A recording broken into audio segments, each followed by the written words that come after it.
முருகன் மீது நம்பிக்கை இருந்தால் மட்டும் இந்த வீடியோவை முழுமையாக பாருங்கள். இந்த முருகன் ஆராதனை வீடியோவை பார்ப்பதன் மூலம் எப்படிப்பட்ட பிரச்சனையாக இருந்தாலும் அவர் நீக்கிவிடுவார். இந்த கோவிலுக்கு சென்றிருந்தால் எங்கள் முருகன் கமெண்டில் சொல்லி எங்கள் முருகன் சேனலை சப்ஸ்கிரைப் செய்து கொள்ளுங்கள். இந்த கோவில் சிவனுக்கானது என்றாலும் இங்கு முருகனுக்கு தனிச்சிறப்பு உண்டு.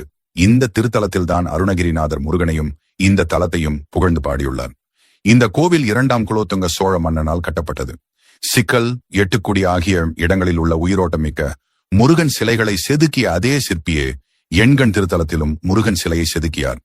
பிரம்மதேவன் தன்னுடைய 8 கண்களை கொண்டு முருகனுக்கு பூஜை செய்து வழிபட்டதால் இத்தலம் எண்கண் என்ற பெயர் பெற்றது.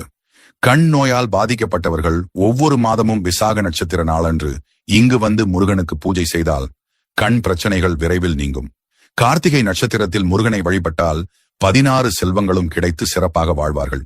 வியாழக்கிழமை தோறும் இங்குள்ள குரு பகவானுக்கு நெய்விளக்கு ஏற்றி விரதம் இருந்து வழிபட்டால் குரு தோஷம் இருந்தாலும் நீங்கிவிடும். மாணவர்களுக்கு ஏற்படும் கல்வி தடைகள் மற்றும் தோஷங்களையும் இத்தலத்தின் குரு பகவான் நீக்குவார். இந்த கோவில்